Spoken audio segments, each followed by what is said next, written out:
All right, so this video is inspired by Kelly Stamps, Roberto Blake, and Marcus Brimley. Computers here, let me check that.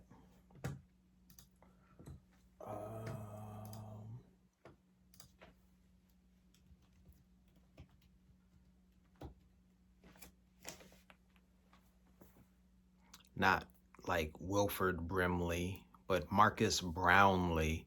Those guys are awesome YouTubers, so I'm inspired by them and I just want to give them a shout out. What I like to do is tell stories. Tell stories about, things that happened in my past, reminisce. It helps me, um, helps me think about, helps me process, the events of the past and learn, helps me learn from the past. So this story is about the time when I quit. I quit my job in South Korea. All right. This was in 2014. Now, let me give you let me give you a bit of the backstory. I moved from Los Angeles, California, and I went to South Korea in 2007. Why did I go to South Korea? Well, my buddy in college, Kevin, and I talked, and Kevin mentioned that there were jobs in Asia. Specifically, he was telling me about jobs in China. And I thought about it and I said, well, thanks for the suggestion, but I don't know much about China. Um, you know, Aside from eating Chinese food and knowing a little, well, not, I didn't even know, of course I don't know Kung Fu. You know of Kung Fu, but you don't know it. Yeah, I didn't know anything about the Chinese culture. At least I didn't think that I did. And I didn't know the Chinese culture as well as I was familiar with the Korean culture. So I really wasn't partial to the idea of going to China. But what I was interested in was exploring opportunities in Korea. So after I talked with Kevin and he said, man, check out some jobs in Asia, specifically China. I said, cool, thanks for the suggestion. And I then looked at jobs in Korea.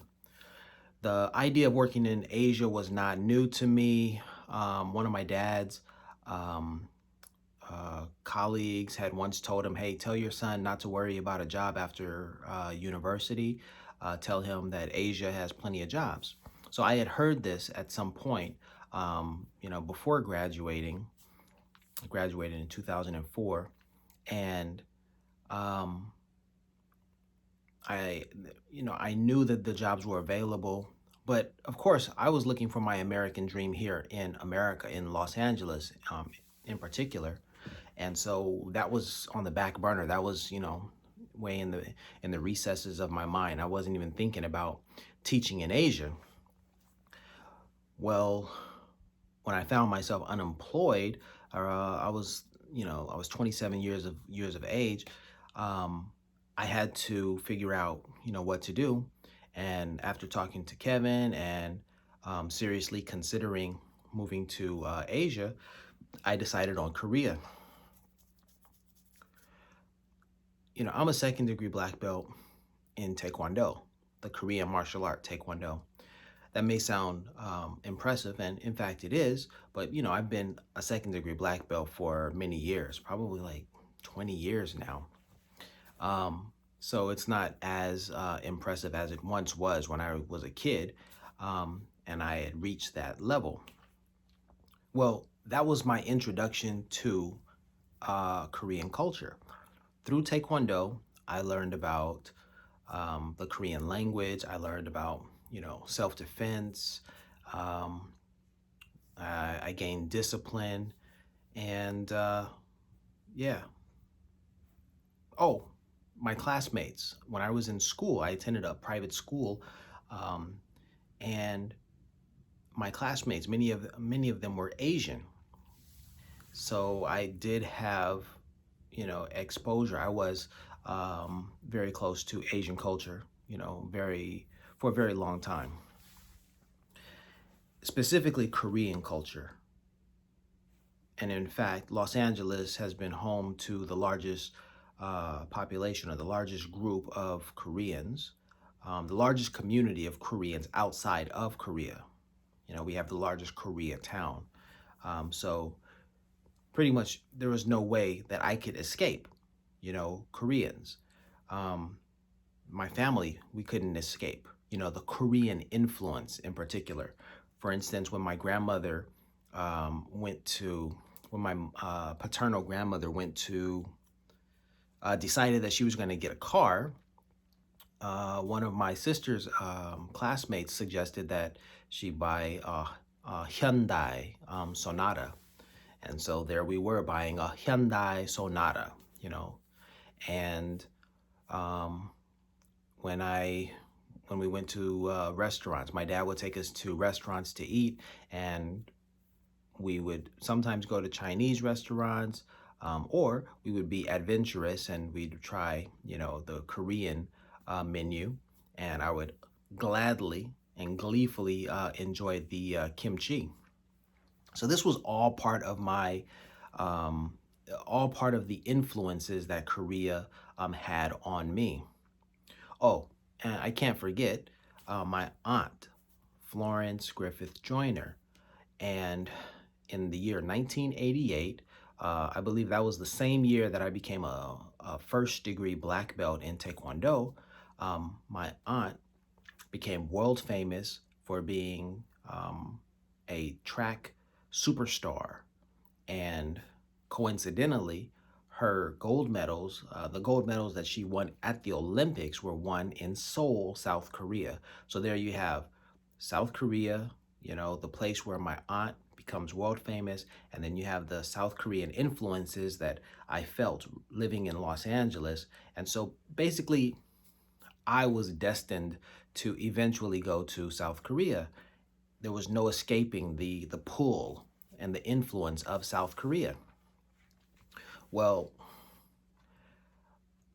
it was unemployment. It was being unemployed in Los Angeles that ended me, or that led me, you know, that, you know, when I ended up going to Korea, it was because I was unemployed in Los Angeles, and pretty much Korea was my saving grace. It was like, come to Korea, man. Whatever problems you're having in America, in Los Angeles in particular, don't worry.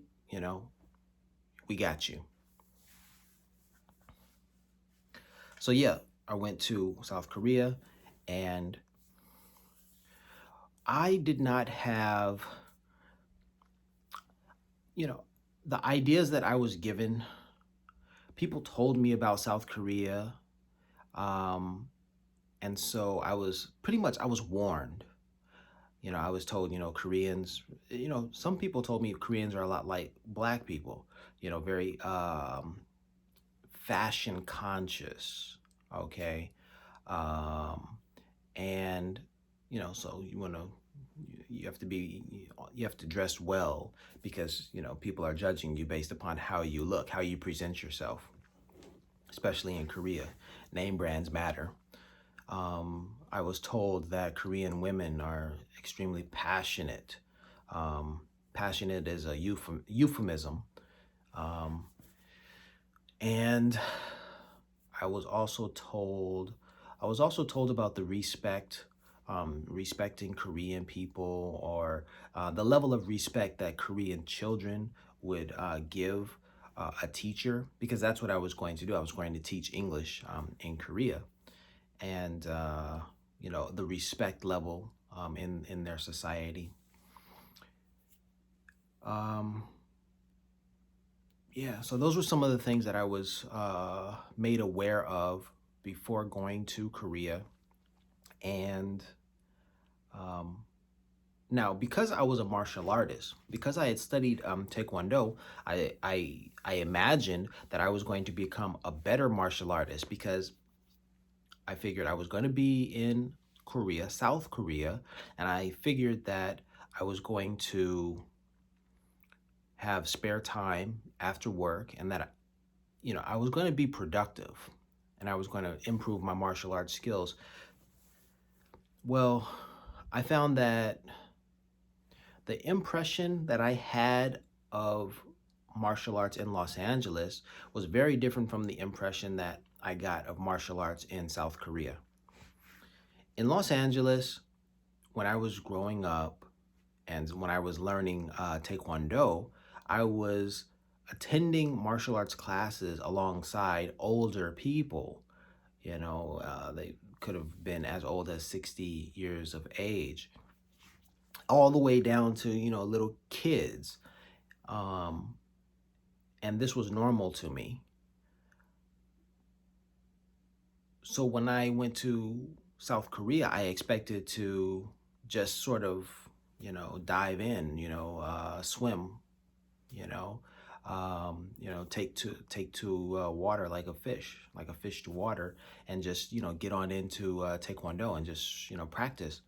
But what I found in South Korea was that there were no classes with children and adults, or the student body at the Taekwondo dojang were not young and old, but strictly only young people.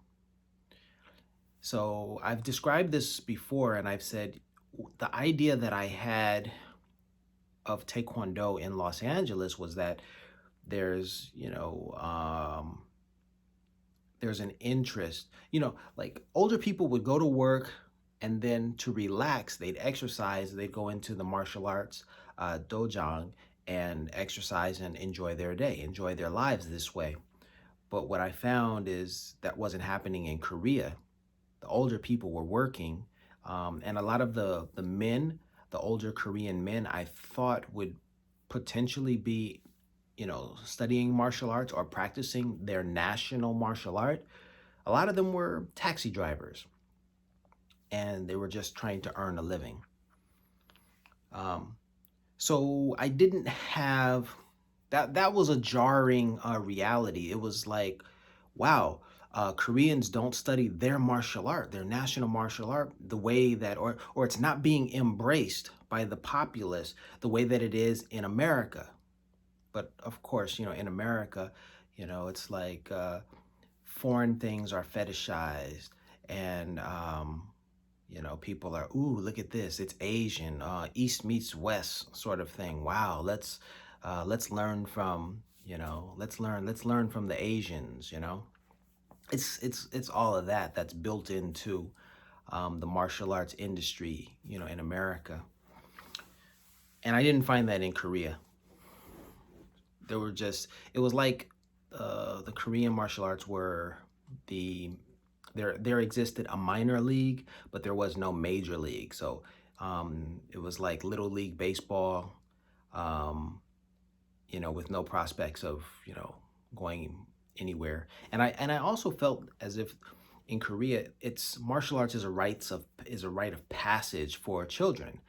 And of course, some people do take the martial arts in Korea seriously, and they will study Taekwondo, for instance, in college or, at university. And then eventually they will go and open their own dojang, which is a martial arts school. Um, but those are unique people.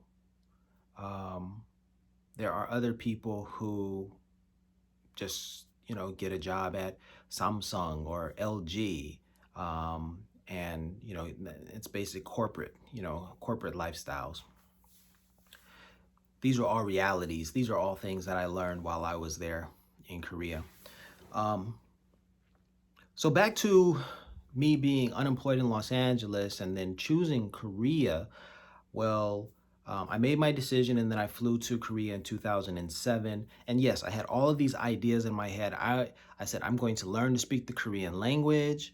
I'm going to improve my martial arts, and I'm going to rise in the rank from second degree to third and fourth and so on. Um, and then I also hoped that I would potentially find a Korean wife. All right. I lived in Korea for nearly 10 years. Long story short, those three things did not really happen. I improved my Korean speaking ability, yes, but I'm not fluent, and it's, Korean is an easy language to learn, to read. And if you practice Korean, then yes, you can speak the language, but it's a difficult language to master. Um, with martial arts, I never had the time to really dedicate myself to, improving and to increasing my level. There was a lot to learn. The styles, the martial arts styles are different. Um, if you're familiar with martial arts, one of the differences between the American style that I learned and the style that I found in Korea, um, I believe it's a more traditional style as it was described to me. In America, we learn palge forms, and pal is what, eight, and then ge is um, it's uh, it's it's an identifier for a universal thing. It kind of means just thing. So eight thing, palge. Um, I think that's what it means, palge. And palge forms, palge iljang, the eighth one, first level or something like that. Palge iljang.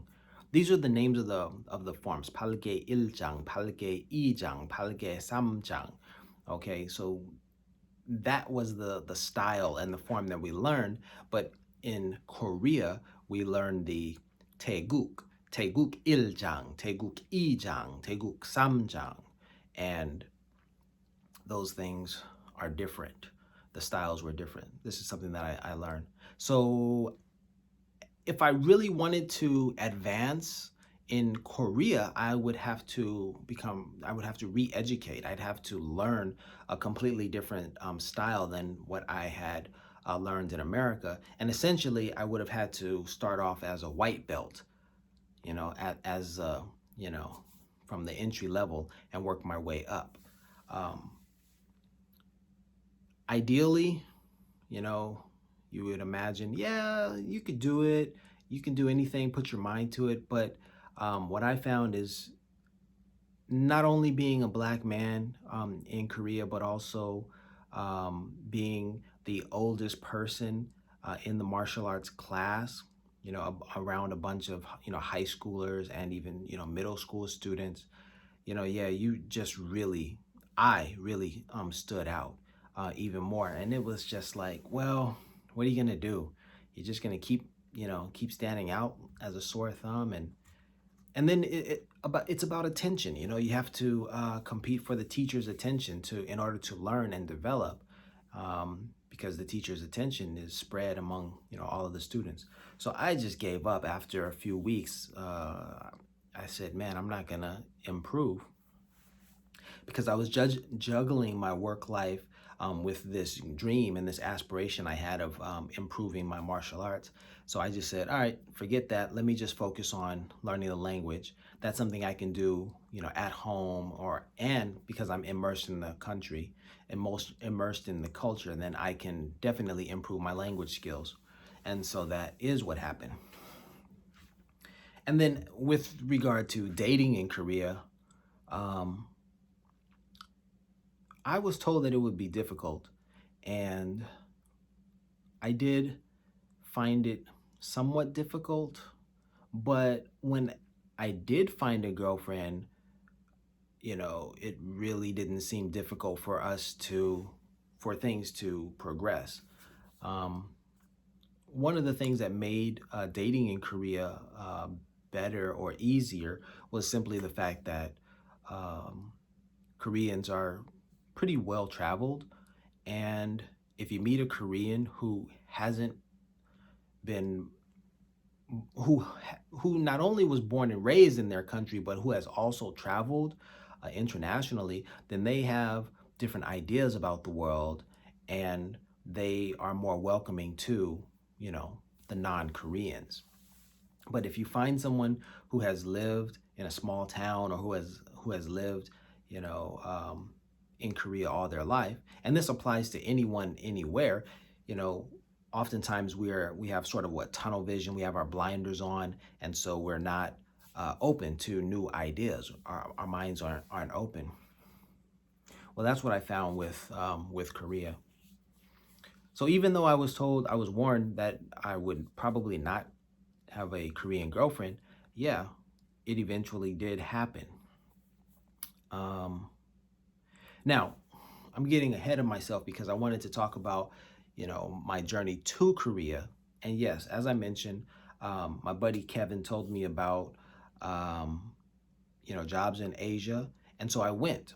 I went to Asia, specifically Korea, with those three things on my mind: becoming a better martial artist, learning the Korean language, and perhaps, getting married and settling down.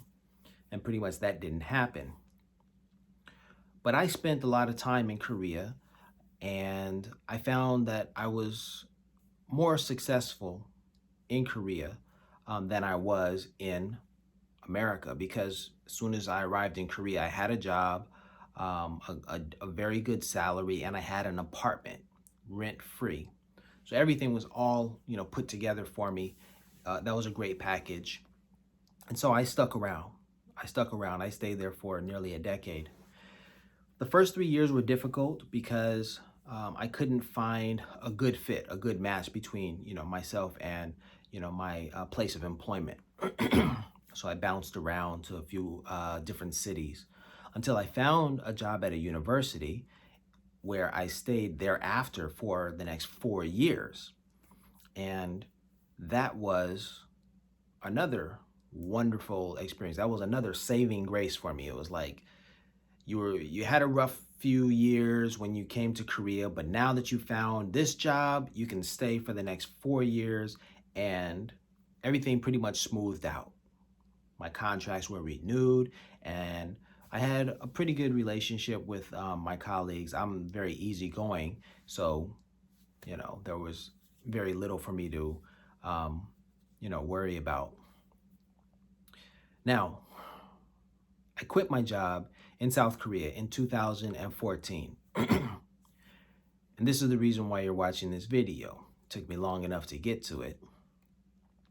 I'll have to remember 22 minutes and 35 seconds into this talk. That's when I'll tell people, just skip to that point if you want to know why I quit my job at 22 minutes and 30, at this point, 22 minutes and 50 seconds. Why did I leave my job in South Korea? I was bored. Yeah, I was bored, and I had developed a gambling problem. So I was making money in South Korea. I was making money at my university job, more money than I had ever made up until that point in my life. And I was bored. It was 2014. I had broken up with my girlfriend. And although I was earning more money than I had ever made up until that point in my life, was beginning to notice things like I was in an office with 8 other teachers, and I think I was the lowest paid in the office. And to add insult to injury, the guy who was making 2.5, maybe 3 times what I was earning, well, he was sitting right next to me, and of course, what I was earning, I knew that I was earning more than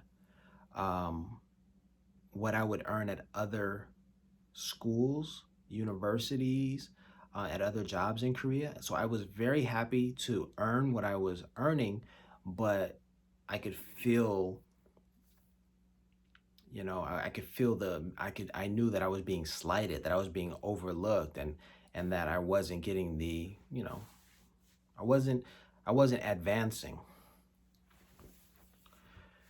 And after 4 years, I was tired. I needed something new and different, and I quit. How I quit was, I was gambling.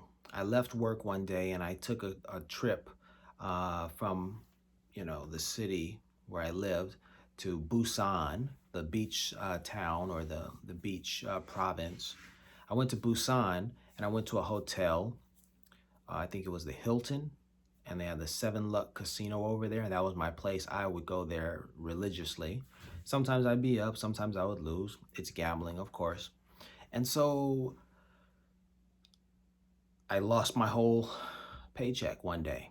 We had just gotten paid, and I rushed down to Busan, um, and I lost my whole paycheck. And at that time, I hadn't a savings. You see, in Korea, um, they build a pension. They give you a pension. So every month, a portion of your income is contributed, is sent to the pension. So at least you have some savings that is built up, accrued, interest that's being accrued over the time that you are living in Korea and working. And so you don't have to voluntarily or volitionally save. That money is automatically being saved. And so I just enjoyed my time in Korea, nearly a decade, where it was just like, yeah, I got my pension, so I'm not even going to worry about it. Well, I didn't have a savings. I didn't have a cash savings, and I was just living off of credit cards. And I would take my credit card, run down to the casino with my paycheck. I'd gamble my paycheck. Sometimes I won, sometimes I lost, but I knew that if I had my credit card there, that at least I could survive until my next paycheck. So it was this very vicious cycle where I would gamble, and if I lost, I would just use my credit to get me through until the next month. Um, it was a vicious cycle because I wasn't getting out of credit card debt, doing it that way. Well, what eventually happened was, yes, I was bored with work, and I definitely needed money because you can't consistently win at gambling. And I was losing money gambling. And finally, I had lost so much. I lost my paycheck, and I had no savings, and I needed to pay back my credit card debt.